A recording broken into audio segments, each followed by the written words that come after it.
नमस्कार दोस्तों, मेरे चैनल कथा कोश पर आप सभी का स्वागत है। आज मैं आपके लिए लेकर आई हूँ बृहस्पतिवार व्रत कथा। कहानी पसंद आने पर चैनल को लाइक और सब्सक्राइब ज़रूर करें। इसके साथ ही आप हमें इंस्टाग्राम पर भी फॉलो कर सकते हैं। साथ ही दोस्तों, कमेंट सेक्शन में लिखकर अवश्य ही बताइएगा कि कथा आपको कैसी लगी।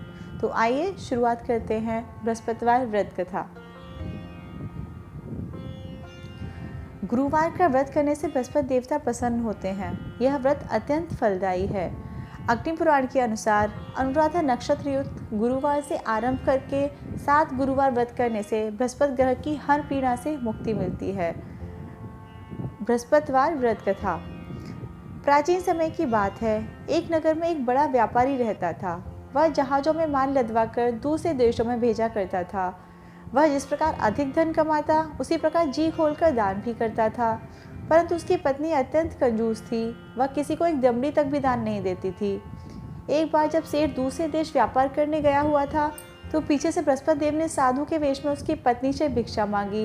व्यापारी की पत्नी बृहस्पति देव से बोली, हे साधु महाराज, मैं तो इस दान और पुण्य से तंग आ गई हूँ। आप ही कोई ऐसा उपाय बताएं जिससे मैं आराम से रह सकूँ, मेरा सारा धन नष्ट हो जाए। साधु महाराज बोले, हे देवी, तुम तो बड़ी विचित्र हो। संतान और धन से तो कोई दुखी नहीं होता। अगर धन अधिक है तो उसे शुभ कार्यों में लगाओ, कुंवारी कन्याओं का विवाह कराओ, विद्यालय और बाग बगीचों का निर्माण कराओ। ऐसे पुण्य कार्य करने से तुम्हारा लोक परलोक सार्थक हो सकता है। परंतु साधु की इन बातों से व्यापारी की पत्नी खुश नहीं हुई। उसने कहा, मुझे ऐसे धन की कोई आवश्यकता नहीं जिसे मैं दान में दूं। तब बृहस्पति देव बोले, हे देवी, तुम्हारी ऐसी इच्छा है तो ऐसा ही होगा। 7 बृहस्पतिवार घर को गोबर से लीपना, अपने केशों को पीली मिट्टी से धोना, केशों को धोते समय स्नान करना, व्यापारी से हजामत बनाने को कहना, भोजन में मांस मदिरा खाना, कपड़े अपने घर पर धोना। ऐसा करने से तुम्हारा सारा धन नष्ट हो जाएगा। इतना कहकर बृहस्पति देव वहाँ से अंतर्ध्यान हो गए। व्यापारी की पत्नी ने बृहस्पति देव के कहने के अनुसार 7 बृहस्पतिवार वैसा ही करने का निश्चय किया। केवल 3 बृहस्पतिवार ही बीते थे कि उसी समय उनके सारा धन नष्ट हो गया और वह परलोक सिधार गई।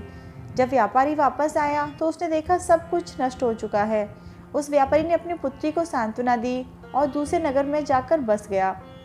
वहाँ वह जंगल से लकड़ी काट कर लाता और शहर में बेचता। इस तरह अपना जीवन व्यतीत करने लगा। एक दिन उसकी पुत्री ने दही खाने की इच्छा प्रकट की, लेकिन व्यापारी के पास दही खरीदने के लिए पैसे नहीं थे। वह अपनी पुत्री को आश्वासन देकर जंगल में लकड़ी काटने चला गया।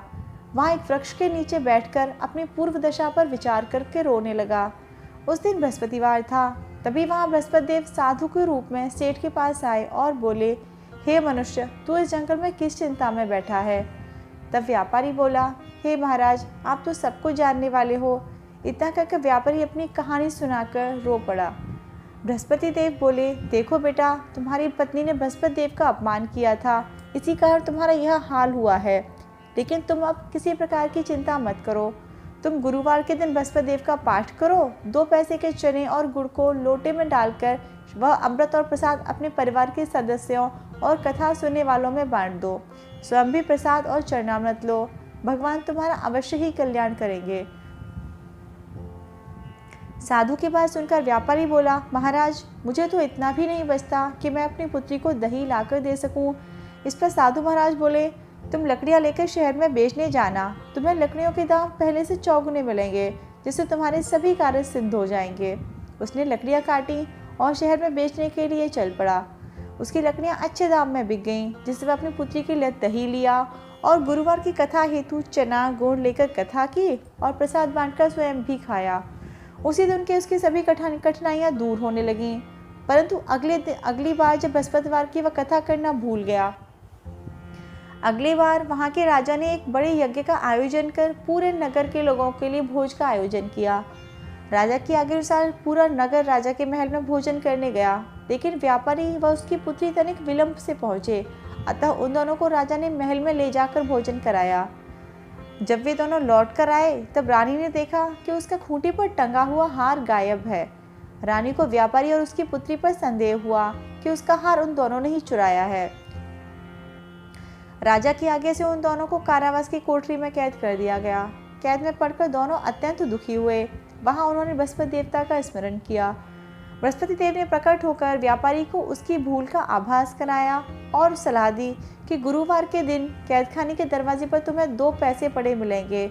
उनसे तुम चने और मुनक्का मंगाकर विधि पूर्वक बृहस्पतिवार की व्रत कथा सुनना, पूजन करना। तुम्हारे सभी दुख दूर हो जाएंगे।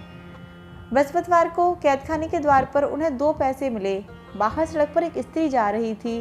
व्यापारी ने उसे बुलाकर गुड़ और चने लाने को कहा। इस पर वह स्त्री बोली, मैं तो अपनी बहू के लिए गहने लेने जा रही हूँ, मेरे पास समय नहीं है। इतना कहकर वह चली गई। थोड़ी देर बाद एक स्त्री और निकली। व्यापारी ने उसे बुलाकर कहा कि हे बहन, मुझे बृहस्पतिवार की कथा करनी है, तुम 2 पैसे का गुड़ चना ला दो। बृहस्पति देव का नाम सुनकर वह स्त्री बोली, भाई मैं तुम्हें अभी गुड़ चना लाकर देती हूँ। मेरा इकलौता पुत्र मर गया है, मैं उसके लिए कफन लेने जा रही थी, लेकिन पहले मैं तुम्हारा काम करूँगी, उसके बाद अपने पुत्र के लिए कफन लाऊंगी। वह स्त्री बाजार से व्यापारी के लिए गुड़ चना ले आई और स्वयं भी बृहस्पति देव की कथा सुनी। कथा के समाप्त होने पर वह स्त्री कफन लेकर अपने घर गई। घर पर लोग उसके पुत्र की लाश को लेकर राम नाम सत्य है कहते हुए शमशान ले जाने की तैयारी कर रहे थे। स्त्री बोली, मुझे अपने पुत्र का मुख देख लेने दो। अपने पुत्र का मुख देखकर उस स्त्री ने उसके मुंह में प्रसाद और चरणामृत डाला।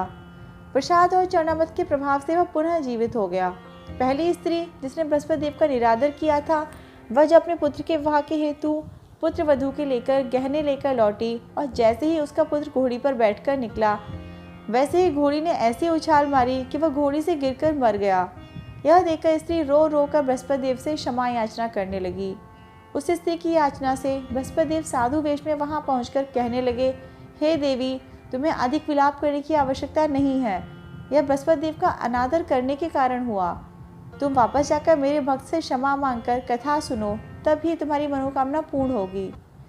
जेल में जाकर उस स्त्री ने व्यापारी से माफ़ी मांगी और कथा सुनी। कथा के उपरांत वह प्रसाद और चरणामृत लेकर अपने घर वापस आ गई। घर आकर उसने चरणामृत अपने मृतपत्र के मुख में डाला। चरणामृत के प्रभाव से उसका पुत्र जीवित हो उठा। उसी रात बृहस्पति देव राजा के सपने में आए और बोले, हे राजन, तुमने जिस व्यापारी उसको पुत्री को जेल में कैद कर रखा है वह बिल्कुल निर्दोष है। तुम्हारी रानी का हार वहीं खूंटी पर टंगा है। दिन निकला तो राजा रानी ने हार खूंटी पर लटका हुआ देखा। राजा ने उस व्यापारी और उसकी पुत्री को रिहा कर दिया और उन्हें आधा राज्य देकर उसकी पुत्री का विवाह उच्च कुल में करवाकर दहेज में हीरे जवाहरात दिए।